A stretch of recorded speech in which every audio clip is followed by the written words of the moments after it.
Talking about goals of care and end-of-life decisions with residents of long-term care facilities may be difficult and at times uncomfortable, but it's a very important conversation for the residents, their families, and the healthcare team. I'm Dr. Susan Nelson, and I'd like to share information with you about the Louisiana Physician Orders for Scope of Treatment program, also known as LaPOST, and a special handbook that has been developed to help you prepare for these discussions. The LaPOST Handbook for Long-Term Care Professionals has several key objectives.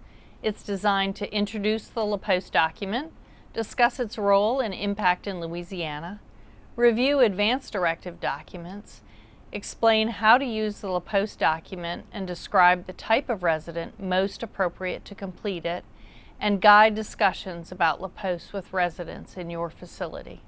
The mission of the LaPOST program is to improve end-of-life care in Louisiana by honoring the healthcare wishes and goals of care of those who have serious advanced illnesses. This easily identifiable goal document represents a care plan for an individual with a life-limiting illness. It's designed to translate a resident's goals of care and treatment preferences into physician orders that transfer across healthcare settings. For example, from the hospital to the nursing home. The document encourages a discussion with the resident about the illness itself, treatment preferences, values, and goals of care. If the resident has designated a healthcare representative, that person should also be included in the conversation. A healthcare representative is a person who has authority, in accordance with Louisiana law, to act on behalf of an incapacitated individual related to healthcare decisions. Created with input from healthcare and legal professionals across the state, the LaPOST document was approved in 2010 and revised in 2016 by the Louisiana legislature. As part of the law, it's required that if a person has a LaPOST document, the document must be followed until a review is completed by the accepting healthcare professional. Furthermore, the document must be followed even if the physician who signed it isn't on staff at your facility, but is licensed to practice medicine in Louisiana. As stated, the law also shields healthcare professionals from criminal prosecution, civil liability, or any other sanction resulting from following the orders. For this reason, healthcare institutions are encouraged to develop appropriate policies and procedures regarding the use of the LaPOST document. To assist you, the LaPOST Implementation Guide for Long-Term Care Facilities was developed. It provides guidance and outlines the necessary steps to prepare policies and procedures for LaPOST implementation in your facility. Completion of a LaPOST document is now recorded as an integrated component of the Minimum Data Set, or MDS assessment, that is filled out by healthcare professionals in nursing facilities. LaPOST remains voluntary, but its inclusion in the MDS documents the importance for nursing facility residents to choose to outline their wishes for care. The LaPOST document was modeled after the recommendations of the National Physician Orders for Life-Sustaining Treatment, or POLST paradigm document. Studies have shown that for patients with POLST documents, treatment preferences were respected 98% of the time.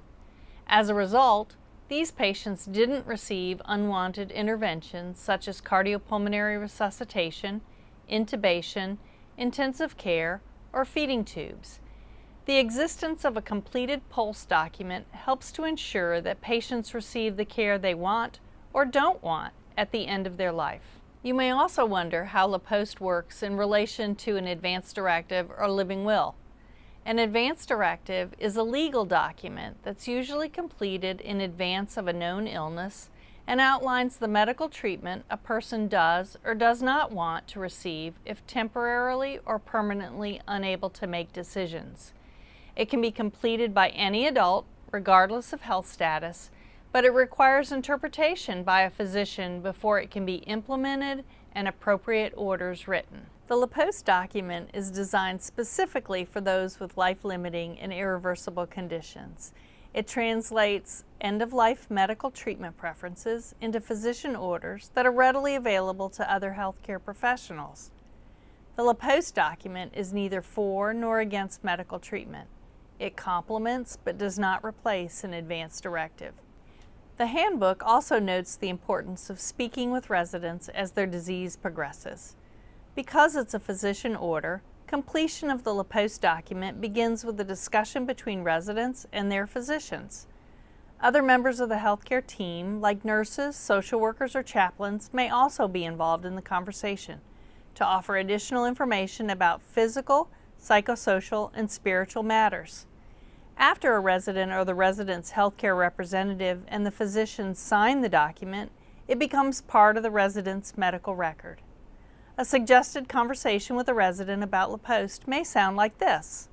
I'd like to talk with you today about what's going on with you, which will help us understand how to best care for you. We'll need to discuss the types of treatments available, what will work, what might work, and what won't work, and what your goals of care are. After we have this conversation, we'll be able to complete a LaPOST document, which is a physician order that outlines the plan of care we discuss. The order will communicate this important information to other members of the healthcare team so that they know how to best care for you during your illness. This document will follow you across care settings, from hospital to nursing home or wherever you go. It can be changed or adjusted at any time as long as it represents your wishes and goals of care. After introducing the document and its purpose, you can begin exploring the resident and family's thoughts and knowledge about each section: cardiopulmonary resuscitation, or CPR, medical interventions, and artificially administered nutrition and hydration. It also becomes a way to provide them with facts and details about these topics. Let's take a closer look at the document.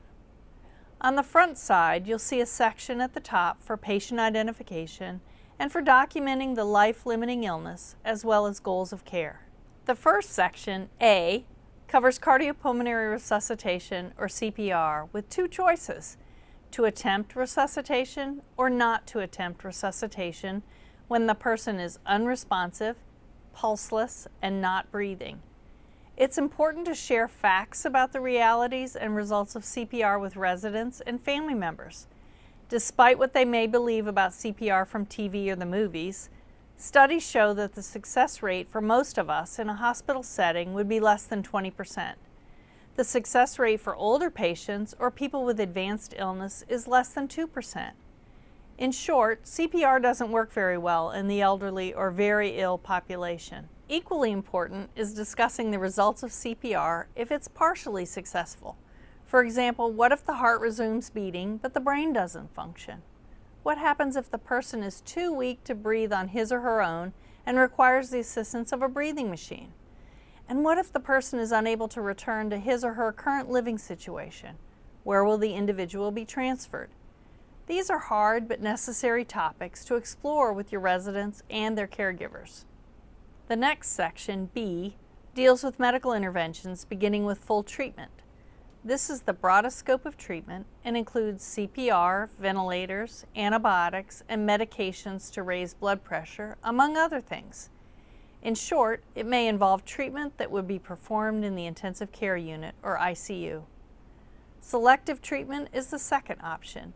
It always includes comfort-focused treatments and may, for example, involve hospitalization, surgery, antibiotics, IV fluids, and blood transfusions. It doesn't usually involve treatment in the ICU.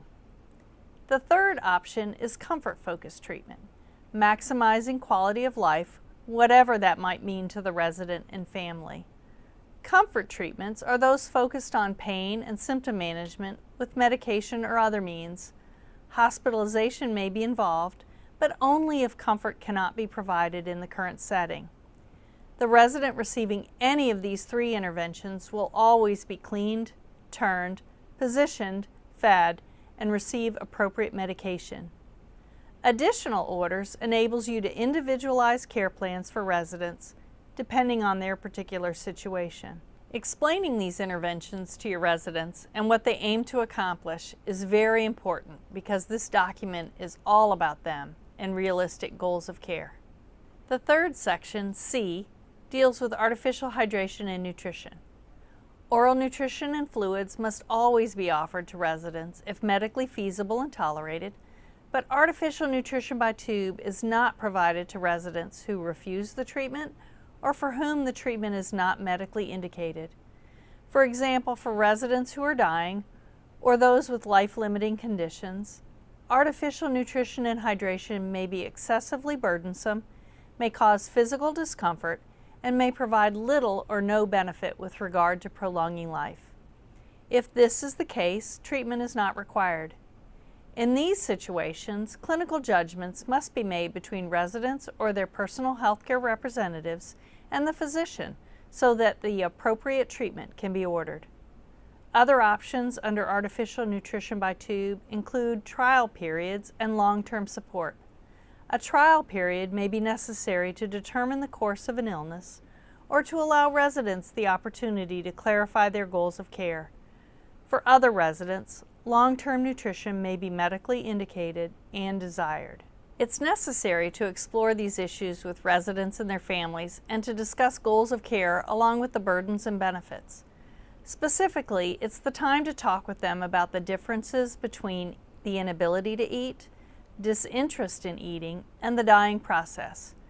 When residents have life-limiting, irreversible conditions or are nearing death, they may be unable to eat and drink, forget how to eat, or may not be interested in eating. Because of this, it's important to know that these residents are not eating because they're dying. They're not dying because they're not eating. Families may want to do something to show their love, so it's important to identify what they can do to help or how they can support their loved ones. This can be a very difficult and emotional conversation to have, and I encourage you to develop your own discussion for these talks with support and resources that can be found on the LaPOST website. Next is a place for the summary of goals, and it documents the basis for the orders. The resident, a personal healthcare representative, or the resident's advance directive.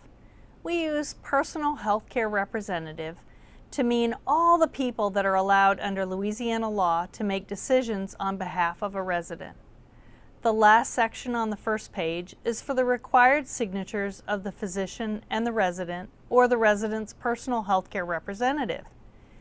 The physician must have a Louisiana medical license, but as mentioned earlier, does not have to be on the medical staff of your facility for the document to be honored.